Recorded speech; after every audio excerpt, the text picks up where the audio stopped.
ढाडर में पनी railway station के करीब जाफर एक्सप्रेस पर फायरिंग की गई है और कोयटा से ट्रेन ड्राइवर शदीद जख्मी हुआ है। बीएलए है, उसने काफी बड़ा दावा किया है। उन्होंने कहा है कि 100 से ज्यादा लोगों को उन्होंने अपने कब्जे में ले रखा है। 6 पाकिस्तानी सिक्योरिटी फोर्सेस के लोग मारे गए हैं अभी तक। पाकिस्तान के अंदर जो बलोच लिबरेशन आर्मी है बीएलए, उन्होंने एक पैसेंजर ट्रेन जो है उसको हाईजैक किया है। 100 बंदा जो है वो उसमें मारा गया है। जाफर एक्सप्रेस जो कि पंजाब की ओर जा रही थी बलूचिस्तान से, उसको पहले डीरेल किया गया और डीरेल करके उसे हाईजैक कर लिया। तकरीबन 600 से 700 लोग इसके अंदर हैं और इस वक्त सिक्योरिटी फोर्सेस के लिए एक बड़ा चैलेंज है, इसलिए कि बीएलए जो अपनी डिमांड्स रख रही है। इन रेबल्स को आजादी चाहिए पाकिस्तान की मिलिट्री इंडस्ट्रियल कॉम्प्लेक्स से, पाकिस्तान की पंजाबी डोमिनेंस से और बलोच पश्तून, इन सब को कहीं ना कहीं ग्लोबल सपोर्ट की जरूरत है। ये ऐसी मौत की खामोशी पूरे मुल्क में, ये किस किस्म की बेगैरती है, किस किस्म की बेशर्मी है, किस किस्म की बुज़दिली है।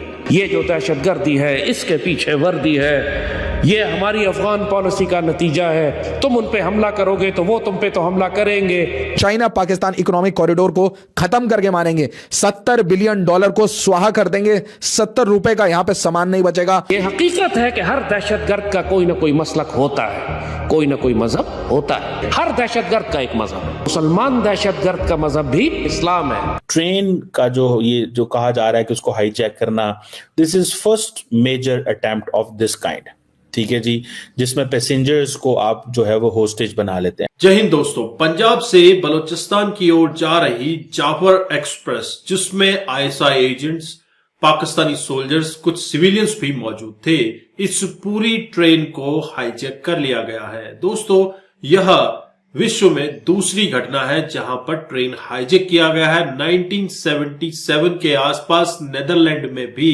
ट्रेन हाईजैक किया गया था। अब बात करेंगे पाकिस्तानी एक्सपर्ट से। जी बिल्कुल, ये बिल्कुल ये चल रहा है यहाँ पे वाकया, और साथ ही साथ जो ट्रेन का ड्राइवर है वो भी इंजर्ड है। ये ट्रेन जो है वो कोयटा से पेशावर की तरफ जा रही थी और इसके ऊपर फायरिंग हुई है। तकरीबन 600 से 700 लोग इसके अंदर हैं और इस वक्त सिक्योरिटी फोर्सेस के लिए एक बड़ा चैलेंज है, इसलिए कि बीएलए जो अपनी डिमांड्स रख रही है, अब देखते हैं कि कहां तक उसके ऊपर गवर्नमेंट काम कर पाती है। लेकिन ये जरूर है कि इस वक्त बलूचिस्तान की सिचुएशन जो है वो काफी टाइम से टेंस है, लेकिन अनफॉर्चुनेटली जो पॉलिसीज बनाई गई हमारे यहाँ वो ऐसी नहीं थी जिसको देखते हुए हम ये कह सकें कि उनसे बात करने की, यानी कि बीएलए से या बलूचिस्तान में जो लोग उनसे बात करने की कोशिश की जा रही थी, उनके ऊपर ऑपरेशंस ही लॉन्च किए जा रहे थे। लेकिन अब इस वक्त लग रहा है कि सिचुएशन तकरीबन हाथों से निकलती हुई दिखाई दे रही है और काफी प्रॉब्लम यहाँ पर दिखाई दे रही है गवर्नमेंट के लिए खास तौर पे। मैं आपसे ये भी समझना चाहूंगा, क्योंकि कुछ लोग अभी तक ये कह रहे थे कि ये फेक न्यूज है, 100 लोग नहीं पकड़े गए हैं। क्या कोई इंफॉर्मेशन आधिकारिक तौर पर मिली है? क्योंकि ये एक बहुत बड़ी घटना है। अगर 100 लोगों को उन्होंने बंधक बना रखा है, उन्हें हाईजैक कर लिया है ट्रेन को और उन्हें बंधक बना लिया गया है, तो क्या सरकार की तौर पर उस पर कुछ कहा गया है और क्या डिमांड रखी है बीएलए ने इन लोगों को छोड़ने के लिए? देखें, सबसे पहले तो वो जहां तक मैंने सुना है, जहां तक हमें न्यूज आई है, वो ये कि इस ट्रेन के अंदर जो लोग थे वो तकरीबन 600 से 700 लोग बताए जा रहे हैं। और साथ ही ये भी कहा जा रहा है कि बीएलए ने जो ऑपरेशन लॉन्च किए गए हैं पाकिस्तान की फोर्सेस की तरफ से, जो वहां पर अटैक्स किए जा रहे हैं और बीएलए को पकड़ने के लिए या उन्हें रोकने के लिए, उसको रोकने की डिमांड की है। उन्होंने ये कहा है कि ये अटैक्स जो है ये फौरी तौर पे बंद हो जाने चाहिए। इससे पहले भी आपने देखा होगा कि बलूचिस्तान के लोग अक्सर इस्लामाबाद भी आया करते हैं और यहाँ के वो प्रोटेस्ट करते हैं। जो मिसिंग पर्संस का इशू है वहां पर, वो एक बहुत बड़ा प्रॉब्लम है और जिसके ऊपर गवर्नमेंट कोई खास तरीके से उस चीज को हैंडल नहीं कर पा रही। बलूचिस्तान लिबरेशन आर्मी और मल्टीपल जितने फैक्शन है, आज वो एक यूनिफाइड फ्रंट, एक मर्जर करने के बाद एक यूनिफाइड फ्रंट की तरह सारे बलोच रेबल्स एक साथ लड़ रहे हैं। और ये बलोच आर्मी ने हिट किया एक ट्रेन को हिट करने के बाद सिक्योरिटी पर्सनल्स को एलिमिनेट किया और 100 से ज्यादा हॉस्टेजेस ले लिए। और हॉस्टेजेस लेने के बाद ओपन डिक्लेरेशन दे दिया कि बलूचिस्तान लिबरेशन आर्मी इसके पीछे है, इस हिट के पीछे है। और अगर पाकिस्तान की मिलिट्री ने, किसी भी फोर्स ने अगर कोई रेस्क्यू ऑपरेशन चलाया बलूचिस्तान लिबरेशन आर्मी के अगेंस्ट, तो उसका हाल बुरा होगा, क्योंकि वो फिर एलिमिनेट करना शुरू करेंगे इन हॉस्टेजेस को। तो बड़ी बुरी हालत है दोस्तों। पाकिस्तान से एक अच्छी न्यूज नहीं पसती। सुबह सुबह एक बात आ रही थी कि भाई पाकिस्तान और अफगानिस्तान बॉर्डर पे कहीं ना कहीं चीजें शांत हो गई हैं, बॉर्डर खुल गया है। बट मैं आपको याद दिलाना चाहता हूं, हफ्ते पहले मैंने आपको बताया था कि कैसे यहां के मेंबर ऑफ पार्लियामेंट वो ओपनली कह रहे हैं कि बलूचिस्तान के 7 से 8 डिस्ट्रिक्ट हाथ से जा चुके हैं, वहां पे कोई सिक्योरिटी पर्सनल नहीं है, वहां पे कोई नहीं है पाकिस्तानी स्टेट का। और इसलिए अगर यूनाइटेड नेशन वो एक्सेप्टेंस दे दे, अमेरिका एक्सेप्टेंस दे दे, तो आज बलूचिस्तान लिबरेट हो जाएगा। ये देखिए, terrorist attack, Pakistan train take over 400 passenger hostages. बाद में न्यूज रिफाइन होकर आती है, militants attack Pak train in Balochistan, passengers and security forces held hostage. अब दोस्तों मैं इस दोनों शब्दों से वाकिफ नहीं रखता। मिलिटेंट्स मैं नहीं कहूंगा, मैं रेबल्स कहूंगा। इन रेबल्स को आजादी चाहिए। पाकिस्तान की मिलिट्री इंडस्ट्रियल कॉम्प्लेक्स से, पाकिस्तान की पंजाबी डोमिनेंस से और बलोच पश्तून, इन सबको कहीं ना कहीं ग्लोबल सपोर्ट की जरूरत है। एक ट्रेन जाफर एक्सप्रेस ये आराम से ट्रैवल कर रही थी और रास्ता देखिए कितना डिफिकल्ट रास्ता है। ये क्वेटा से निकल के और पहुंचने वाली थी पेशावर। मतलब दो बहुत डिफिकल्ट एरियाज ऑफ पाकिस्तान जो कि आज पाकिस्तानी ऑक्यूपेशन के अंडर में है।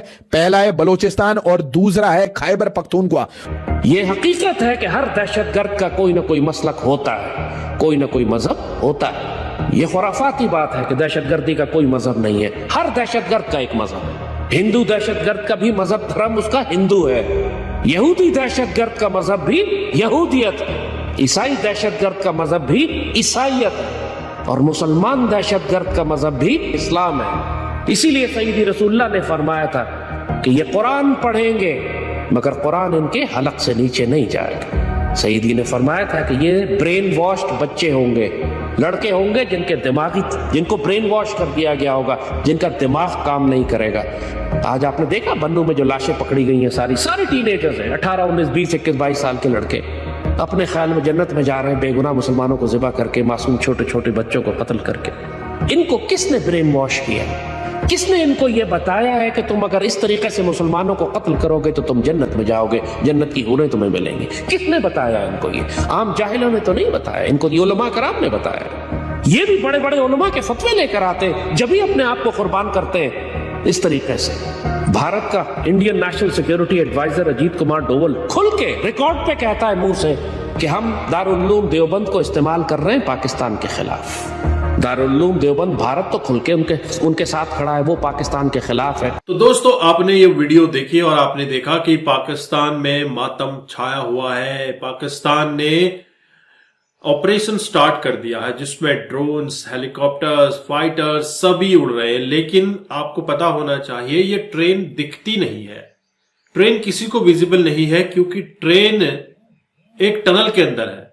सबसे पहले रेलवे लाइन को उड़ाया गया, डिरेल किया गया, देन इस ट्रेन को हाईजैक कर लिया गया और ट्रेन विजिबल नहीं है क्योंकि टनल के अंदर है। तो ऑपरेशन किस पर हो रहा है? वही बीएलए का दावा है कि उन्होंने एक ड्रोन को भी उड़ा दिया है। कई तरह के अब पाकिस्तानी मीडिया में ये चीजें आ रही हैं कि हम बीएलए को टैकल कर रहे हैं और बीएलए बाहरी ताकतों से जुड़ा हुआ है, उनके कांटेक्ट में है। दोस्तों ये तो होना ही था। बलूचों के साथ, पश्तूनों के साथ किस तरह का व्यवहार पाकिस्तान की पंजाबी गवर्नमेंट ने किया है। पाकिस्तान हमेशा यही कहता रहा है कि सिंध के लोगों के साथ, केपीके के लोगों के साथ, बलूचिस्तान प्रांत और पीओके के लोगों के साथ हमेशा वहां की सियासत एस्टैब्लिशमेंट ने दो तरफा व्यवहार किया है। वहां की खनिज संपदा को यूज करते हुए उनको कुछ नहीं मिलता, जबकि पंजाब गवर्नमेंट, पंजाब के लोग उसका खुला अय्यासी करते हैं। तो कहीं ना कहीं वहां के लोगों को ये चीज चुभती है। जबकि आप देखें इस बड़े ऑपरेशन में बीएलए, मजीद ब्रिगेड, टीटीपी ये सब मिलकर इस तरह का हाईजैक प्लान कर सकते हैं। तो कहीं ना कहीं अब पाकिस्तान में ये भी राग अलापा जाएगा कि इसके पीछे रा का हाथ है। आप आने वाले समय में सुनिएगा, डेफिनेटली आपको सुनाई भी देगा कि रा ने ये सब करवाया है, रा की साजिश है। दोस्तों सबसे इंपॉर्टेंट है सीपैक। इस सीपैक को $70 बिलियन से $70 का न बना दिया तो ये बलोचों का कसम है। बलोचों ने कहा है कि भैया या तो हमें आजादी दो, हमने वैसे भी अपने आप को अलग देश घोषित तो कर ही दिया है, लेकिन हमारे हक हुकूक, हमारे अधिकार हमें मिलने चाहिए। तो कहीं ना कहीं पाकिस्तान का विघटन होना लाजमी है। आप क्या समझते हैं, आपके क्या विचार है, कमेंट कीजिए। चैनल पर नए हैं, चैनल को भी सब्सक्राइब करें। हम आपको मिलते हैं अगले वीडियो में, तब तक अपना ध्यान रखें। जय हिंद, जय भारत, जय श्री राम।